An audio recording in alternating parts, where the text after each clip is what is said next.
बड़ी बहू वर्सेस छोटी बहू। भाई जो अच्छी बहू है वो तो अच्छी ही रहेगी और जो बुरी उसका क्या कहना। लेकिन क्या हो कि दोनों ही बुरी हो और बनने की कोशिश करे अच्छी। माँ जी ये लीजिए आपका चश्मा और ये रहा तेल। अरे ले आई तो चश्मा, पर तेल किस लिए? कैसी बात कर रही है माँ जी, ये तेल मैंने अपने घर से मंगाया है। वो आपके घुटनों में दर्द रहता है ना, इसलिए मैंने माँ से कह के आपके लिए एक बढ़िया तेल मंगाया है। घुटनों पर लगाते ही आपका दर्द चला जाएगा। है सच्ची? तब तो मुझे एक बार लगाकर देखना ही होगा। माँ जी आप बोले तो मैं लगा दूं क्या? अरे नहीं नहीं बहू, बाद में लगा लूंगी मैं। माँ जी अब मैं आ ही गई हूँ तो लाइए ना, मैं मालिश कर देती हूँ, आपको आराम मिलेगा। वैसे जिठानी जी ऐसे तेल बहुत मिलते हैं, इसका मतलब ये तो नहीं कि हर तेल असर करता ही है। माँ जी आप ये छोड़िए और आप इन दवाइयों को खाइए। सोना बहू ये किस चीज की दवाई है? माँ जी ये विटामिन की दवाई है, ये दर्द कम करने में मदद करेगा। तुम दोनों ऐसा करो, इनको यहीं रख दो और अंदर जाकर काम करो। सोना और मोना अंदर चली जाती है। शाम को बहू जल्दी से खाना परोस दे, बहुत भूख लगी है। हाँ माँ जी क्यों नहीं, आज का खाना सब आपकी पसंद का बना है। वाह भाभी, आज क्या मम्मी का बर्थडे है जो आपने सारा खाना मम्मी की पसंद का बनाया है? वैसे लग रहा है कि आप दोनों में कोई कंपटीशन चल रहा है। माँ जी आप ये खाना छोड़िए, ये सब आपकी सेहत के लिए ठीक नहीं है। इस खाने में बहुत तेल और मीठा है जो आपकी सेहत पर बुरा असर डाल सकता है। आप ये खाइए, ये एकदम हेल्दी है। ये क्या है मोना बहू? माँ जी ये हरी सब्जी, रोटी और सलाद है जो आपके लिए एकदम ठीक और अच्छा है। भाभी जरा हमारी तरफ भी ध्यान दीजिए, घर में माँ के अलावा और लोग भी है। यहाँ कोई बेस्ट बहू का कंपटीशन नहीं चल रहा जो आप लोग माँ को इम्प्रेस कर रहे हो। ये आपको कैसे पता? मतलब नन्ना जी ये आप क्या बोल रही हैं? हम ये सब माँ जी को इम्प्रेस करने के लिए थोड़ी ना कर रहे हैं और ना ही उनकी नज़रों में उठने के लिए। हम तो ये सिर्फ हमारी प्यारी सी सासू माँ के लिए कर रहे हैं, उनके अच्छे के लिए कर रहे हैं।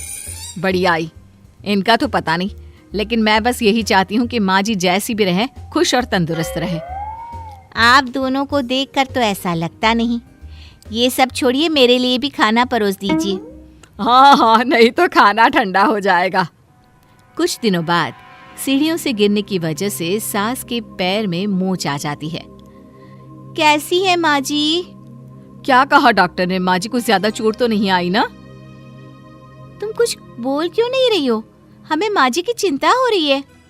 भाभी अगर इतनी ही चिंता हो रही थी तो आप माँ को देखने, उनका ख्याल रखने के लिए हॉस्पिटल क्यों नहीं आई? अब वो मुझे लगा तुम और देवर जी और ये हॉस्पिटल में है तो घर का ख्याल रखने के लिए भी तो कोई होना चाहिए। और वैसे भी मैं घर की बड़ी बहू हूँ, सोना तो इतना ज्यादा जानती भी नहीं है घर की चीजों के बारे में। बस मुझे और कुछ नहीं सुनना। डॉक्टर ने माँ को कुछ दिनों के लिए बेड रेस्ट करने के लिए बोला है और ये माँ की दवाइयाँ हैं, टाइम पर देने को कहा है। लाओ, माँ को दवाई टाइम से देना भूलना नहीं। और हाँ, रोज रात को हम में से किसी एक को माँ के साथ रुकना होगा। अरे लेकिन वो क्यों? माँ को रात को प्यास लगी या वॉशरूम जाना होगा तो? हाँ ये तुम सही बोल रही हो, लेकिन मुझे तो माफ कर दो, मैं नहीं रुक पाऊंगी।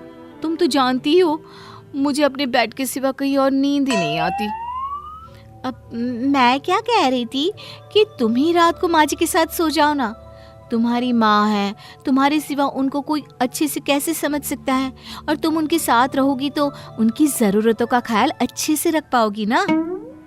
वो तो मैं रुकी जाती, लेकिन बस मैंने पूछा क्योंकि सारा दिन मैं ही तो थी, सोचा रात को आराम कर लूं। पर कोई बात नहीं, ठीक है मैं माँ के साथ रुकूंगी। अच्छा हुआ मैंने इसे रुकने के लिए बोल दिया। रात को कौन अपनी नींद बर्बाद करे।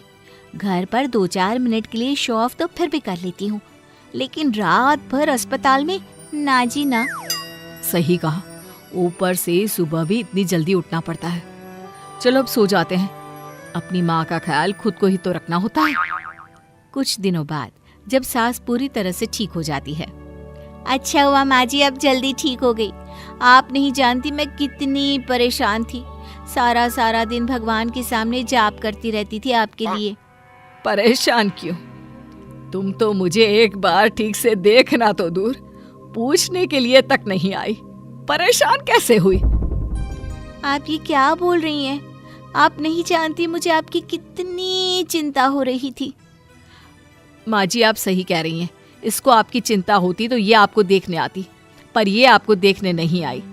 असली चिंता तो मुझे हो रही थी आपकी। माँ, आपको यूं ठीक होता देख मुझे कितना अच्छा लग रहा है, मैं आपको बता नहीं सकती। मोना भाभी, आप माँ को देखने आ भी गई तो आपने कोई बड़ा काम नहीं किया। आप बस आती थी, माँ का हाल चाल पूछती थी और फिर चलते बनती थी। इसके अलावा आपने और कुछ किया क्या? वैसे तो मैं जब तक ठीक थी मुझे तुम दोनों की ज्यादा जरूरत नहीं थी, तो तुम दोनों मेरे इर्द गिर्द मंडराती रहती थी। लेकिन जब मुझे तुम दोनों की सबसे ज्यादा जरूरत थी तो तुम दोनों ने मेरा साथ छोड़ दिया। बहू, ये दिखावा नहीं तो और क्या है? हाँ माँ, आप एकदम ठीक बोल रही हैं। ये बस आपको हम सबको दिखाने के लिए अच्छी बहू का नाटक करती थी। नहीं नहीं माँ जी, अरे बिल्कुल नहीं माँ जी, मुझे सच में आपकी चिंता थी। बहू, अगर चिंता होती तो मेरे बुरे समय में तुम दोनों कहाँ थे? ये कैसी चिंता है जो बुरा समय आने पर दिखता ही नहीं है? बहू, मैं चाहती हूँ कि तुम लोग दिखावे के लिए मेरी चिंता मत करो। करनी है तो सच्ची में करो, इससे मुझे भी अच्छा लगेगा और तुम लोगों को भी। सोना और मोना को अपने किए पर पछतावा होता है और वो अपनी सास से माफी मांगती हैं।